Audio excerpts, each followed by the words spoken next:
makes it easier for Andrade to get the kind of big fights that he's looking for. Next headline, Jake Paul knocks out Ben Askren in 1 round. Now, mind you, who joins me in the next segment. Look, Jake Paul is a novice boxer.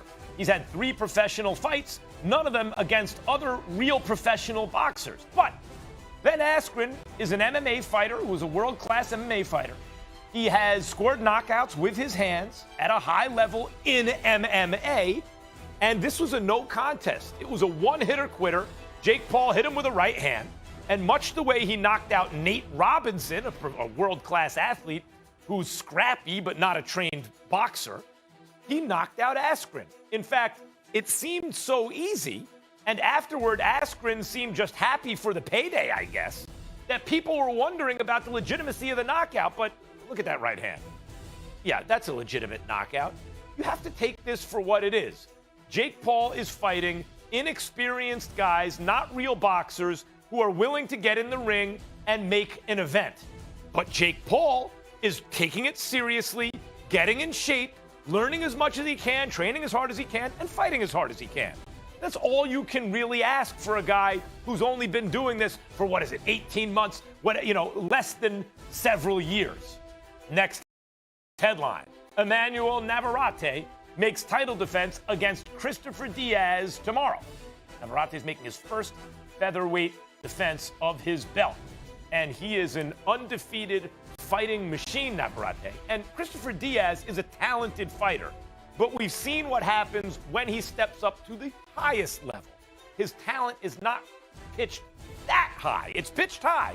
He's a good, talented contender, but he's not considered really an even match for the very best fighters, the belt holders in his division. Navarrete is expected to win a good fight.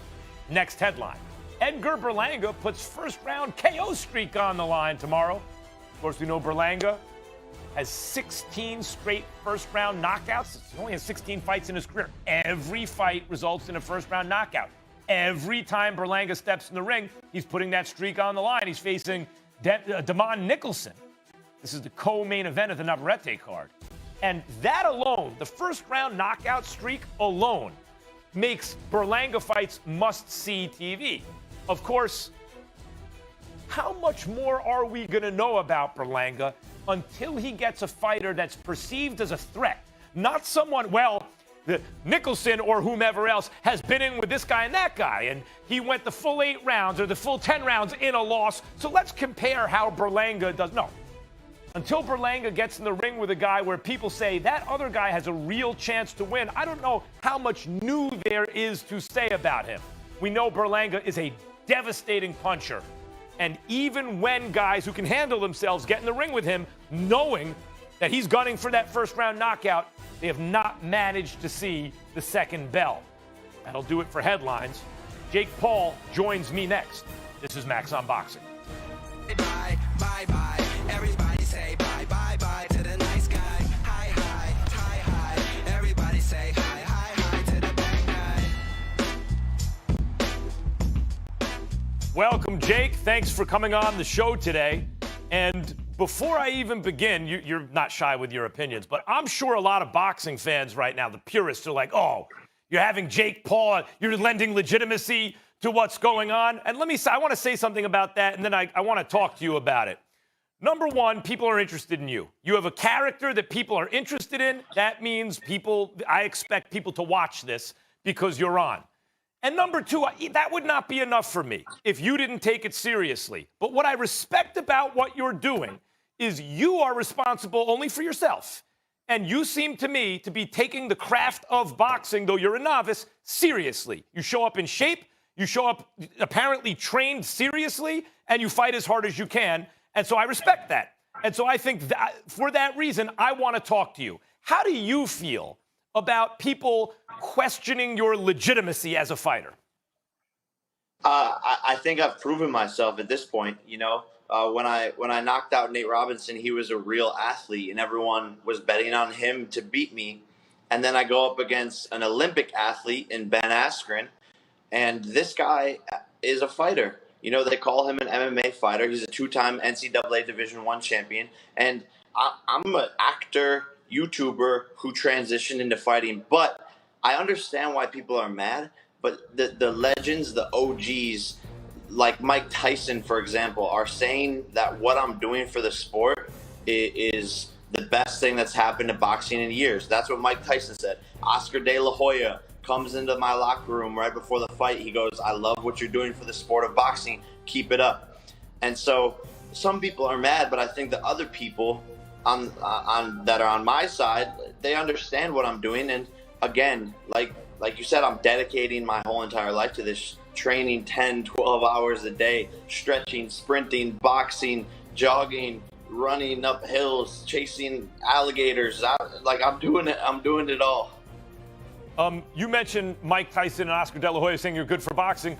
I would also encourage boxing fans. I agree. I think anyone who can get people interested in combat sports, that's a good thing, and the boxing establishment should embrace that. In your case, that hasn't exactly happened with a lot of people. I've even heard people, online questioning the legitimacy of the Askren knockout. Now, to my eye, you hit him with a one-hitter quitter, flew his head, and knocked him out. Why do you think people, because he was smiling afterwards, and they said, "Oh, he threw the fight," or he what? Why do you think people are saying that?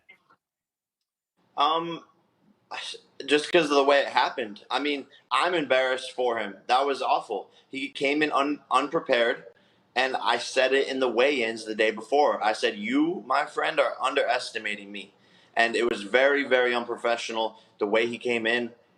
And what people won't give me credit for is my power, and I have a lot of knockout power. I mean, we saw what happened to Nate. We saw what happened to in my first professional fight. All of these fights are basically one round. I've been in there three times, and it's been a total of like 6 minutes. So I do have power, and it he just couldn't handle it, and people are gonna say whatever they want to say about Jake Paul. There's always something that they have to say or some excuse that they're gonna have to make. Jake, look, in my view, you can just continue making events. I think it's hard to make a big event that the public's interested in. You need to find the right matchup where people think that both guys have a chance. You need to find something that captures the public imagination, characters they know they're invested in. And if I were you, I mean, it makes a lot of sense to continue to take these kind of fights. And you're right, Askren has scored knockouts with his hands at a world-class level. It's not like he never fought before in a big situation, more often than you have. And yet, I don't know what your goals are. What is your goal as a professional boxer? Because people seem to be reacting to, well, you don't take him seriously, he's not a real fighter. And you can be a boxer at various levels, and so, but I'd like to know what your goals are in the fight game. Yeah, I have a couple of goals. First and foremost is to have fun. I'm doing this for me, and I'm doing it because my whole life has been a fight. I've had to fight for everything I've ever had, and I love the sport of boxing. I love this sport. It means a lot to me, and it saved me from a path of self-destruction, being in Hollywood or surrounded by a bunch of bad people. Boxing quite literally saved my life. So first and foremost, I'm doing this to be happy and have fun, but I want to prove to people I'm a real fighter and have hard fights. I want to continue to challenge myself, and that's what I've done every single time. When I beat the YouTuber, that clip that we're watching right now, people were like, "Fight a real athlete." Okay, I fight a real athlete in Nate Robinson. Beat him.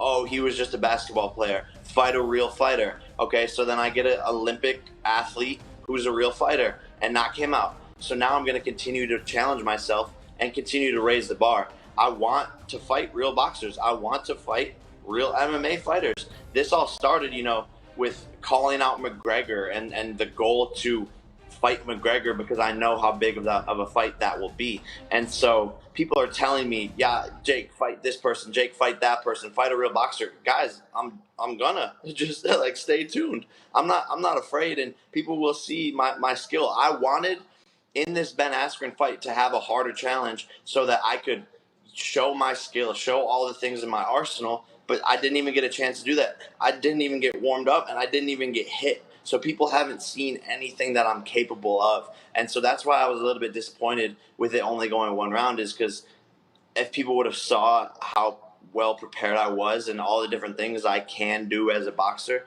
they would have shown more respect afterwards. But Jake, so it's not easy to be in that position because you need to make big events. You want to get paid. You're a big star, and you want to make big events. So you have to find the right person who is a big enough name and star also to match with you. But you want it to be where the public believes both guys have a chance. When you say you want to continue to challenge yourself, do you have anything concrete in mind? Like, I'd like to be a top 10 ranked contender one day. I'd like to show that I could beat someone with an amateur background. Or is it more, no, I just want to continue to grow as a fighter and see where I go? I think a little bit of both. I want to be undefeated, and I want to beat good guys. Like I said, I want Nate Diaz. I want Conor McGregor. Those are the guys I want to go up against. My brother's fighting against Floyd. So after that, I can fight against Floyd. Like, you know, but I do want to do big events like you're saying. I do need big name people. So who's it going to be? Who's the perfect opponent? And what a lot of people are forgetting is that you probably have never watched Floyd Mayweather's fourth fight or know who his opponent was. You've probably never watched Mike Tyson's fourth fight. You've probably never watched Anthony Joshua's fourth fight. And when you go on BoxRec and you Google the opponents and their records, at that point in their career, those opponents were all negative. They had no wins, basically. And so I'm pushing myself, I think, more than a lot of these boxers early on in their career. And because I'm on this big stage, people want me to fight the best person and lose. But I'm sorry. Like, yeah, you gotta be matched appropriately. And I understand what you're saying. You're saying you're targeting MMA fighters now with some striking skills because they have big enough names to make an event, but they don't have an unfair experience advantage in boxing. Maybe an advantage, but not one that puts you in a no-win situation. I get that. Your persona, the bad boy, right, is based on a lot of controversies you've been in, including a serious allegation from a woman which you deny. Is this something that you're embracing in terms of a big part of the public dislike for you and marketing? Because that's entirely possible to do. You can play the good guy to some people and the bad guy to others. So are you embracing the bad boy thing for boxing in order to make events? For sure. But, all of these allegations and things that are said about me are things from years ago. And they're 100% false. And my legal team's following up with these people to make sure that they're held accountable for the things that they're saying, because they're not true and they're going to damage my brand forever. But I do embrace that side of things. And that's sort of where the nickname Problem Child comes from, is because I've always been that problem child. And I finally have embraced it, and I'm able to use that energy in the sport of boxing to help propel me. And I do have a lot of haters. I know I'm one of the most hated people in the world. And I'm looked at as a villain. But, I also have the same amount of people that hate me or the same amount of people that love me. I have tons of fans. I have tons of supporters.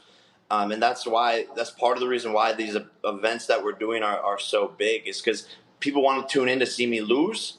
But then there's also the people who want to tune in because they love me. So it is what it is, and I use both sides to my advantage. Well, what I say, the bad boy, right? The problem child. Excuse me, Jake. All right. I want to talk to you about two names in particular. Daniel Cormier had some stuff to say after the Askren knockout, and you had some stuff to say back. What do you think about boxing Daniel Cormier?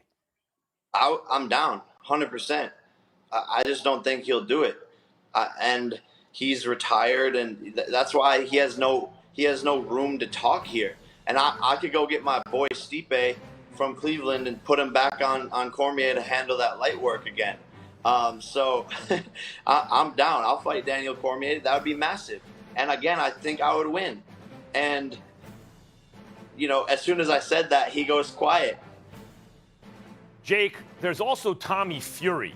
Tommy Fury is the heavyweight champion of the world, Tyson Fury's brother, and he's a professional boxer. Are you interested in boxing Tommy Fury? 100%. I think it's a great matchup, and I think it would be a massive, massive fight.